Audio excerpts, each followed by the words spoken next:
Hey YouTube, Andy47357 here. Today I'm going to be testing my 300 blackout with 150 grain round nose Hornady bullets.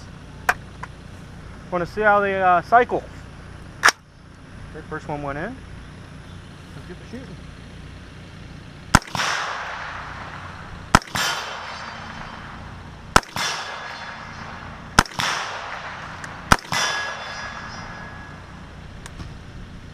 Seem to run fine.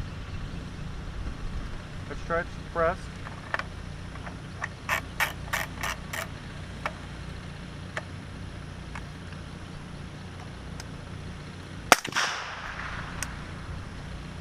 Okay, no damage. Check the bore. Check the bore. I just did.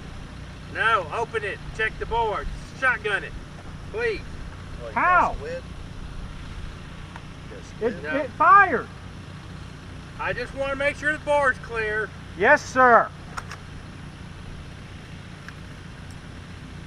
We know what happens when Yeah, on a 9mm. it doesn't matter. But I know it cycled. It fired. It went I'm bang. just asking you to check. No, It's well, perfectly fine. It's clear. Yes. Well, you can't blame me. 2 squibs later, I don't need 2 more barrels gone. That's just because I put the suppressor on it. I didn't think it suppressed No, it that sir. well. You understand exactly. Last time we did that, we didn't check. And what happened? No, it wasn't caused by that. It was caused by a round not It being doesn't stable. matter, Andy. I understand. Oh, you heard it? You were there. No, he was not here that time. No, that was 308. 9mm, you were here with my clock. We were shooting up there, and it fired funny. It from the barrel because there was a stuck bullet in it. Oh, that's why. And then the time that we had the 308 up here, and it went. This is what Robert did. I mean, Lewis did. Oh yeah, blew the sun. Right, but then I also had the 308, which are now called Stumpy. I had a bullet lodged in it. I tried to get the damn thing out, couldn't split head.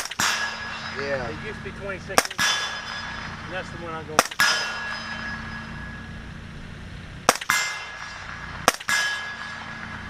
It's a solid wood for it. You can hit it with a blowtorch. I had no problem. Shove it out. I only had the one hiccup.